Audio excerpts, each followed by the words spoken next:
सर्वसुगन्धसुलेपितलिङ्गं निर्मलभासितशोभितलिङ्गम् जन्मजदुःखविनाशकलिङ्गं तत्प्रणमामि सदा शिवलिङ्गम् देवमुनिप्रवरार्चितलिङ्गं कामदहनकरुणाकरलिङ्गम् रावणदर्पविनाशनलिङ्गं तत्प्रणमामि सदा शिवलिङ्गम्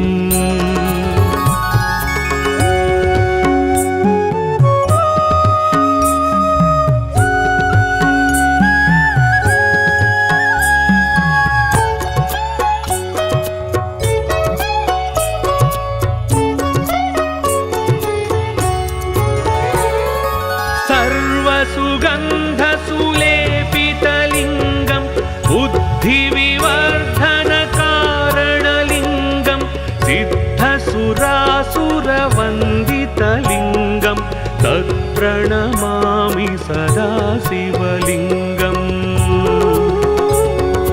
कनकमहामणिभूषितलिङ्गं फणिपतिवेष्टितशोभितलिङ्गम्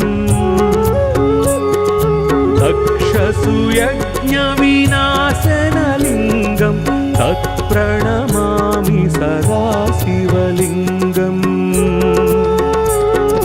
कुङ्कुमचन्दनलेपितलिङ्गं पङ्कजहार सुशोभितलिङ्गम्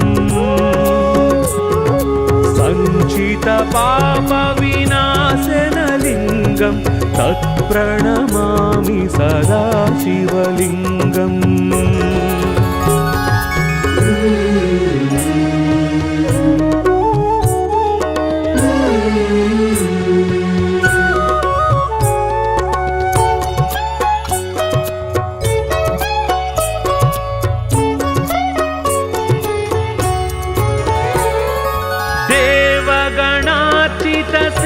देवगणार्चितसेवितलिङ्गं भावैर्भक्तिभिरेव च लिङ्गं दिनकरकोटिप्रभाकरलिङ्गं तत्प्रणमामि सदा शिवलिङ्गम् अष्टदलोपरिवेष्टितलिङ्गं सर्वसमुद्भवकारणलिङ्गम्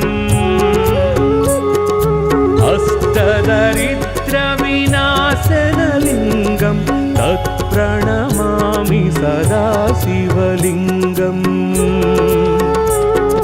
सुरगुरुसुरवरपूजितलिङ्गं सुरवनपुष्पसदार्चितलिङ्गम् परात्परं परमात्मकलिङ्गं तत्प्रणमामि सदा शिवलिङ्गम् लिङ्गाष्टकमिदं पुण्यं यः पठेत् शिवसन्निधौ शिवलोकमवाप्नोति शिवेन सह मोदते।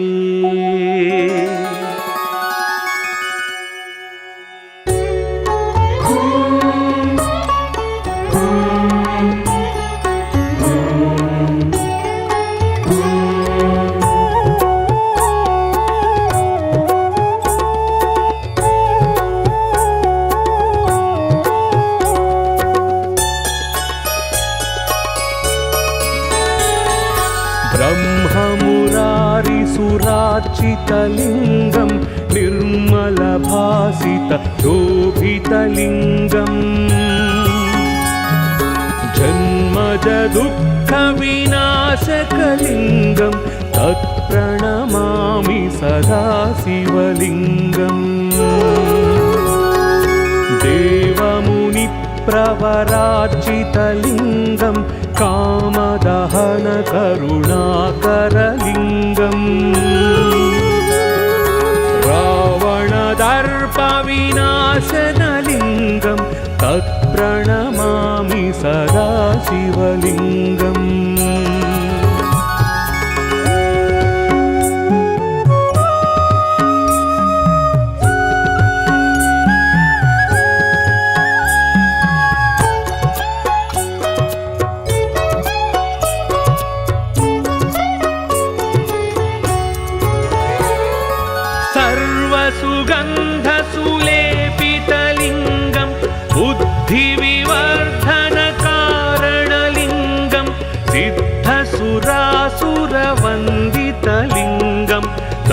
प्रणमामि सदा शिवलिङ्गम्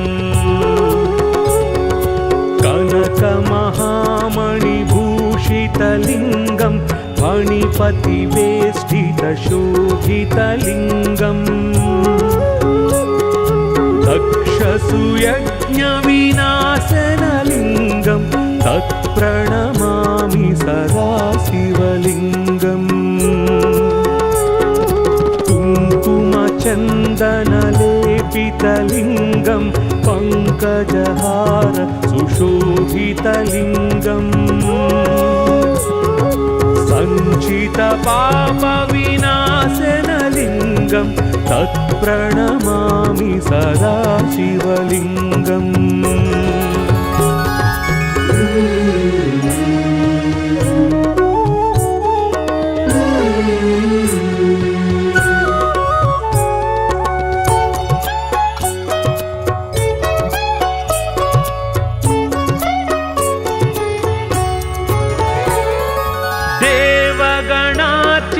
सेवितलिङ्गं भावैर्भक्तिभिरेव च लिङ्गं दिनकरकोटिप्रभाकरलिङ्गं तत्प्रणमामि सदा शिवलिङ्गम् अष्टदलोपरिवेष्टितलिङ्गं सर्वसमुद्भवकारणलिङ्गम् अष्टदरिद्रविनाशनलिङ्गं तत्प्रणमामि सदा शिवलिङ्गम् सुरगुरुसुरवरपूजितलिङ्गं सुरवनपुष्पसदाचितलिङ्गम् परात्परं परमात्मकलिङ्गं तत्प्रणमामि सदा शिवलिङ्गम् लिङ्गाष्टकमिदं पुण्यं यः पठेत् शिवसन्निधौ शिवलोकमवाप्नोति शिवेन सह मोदते।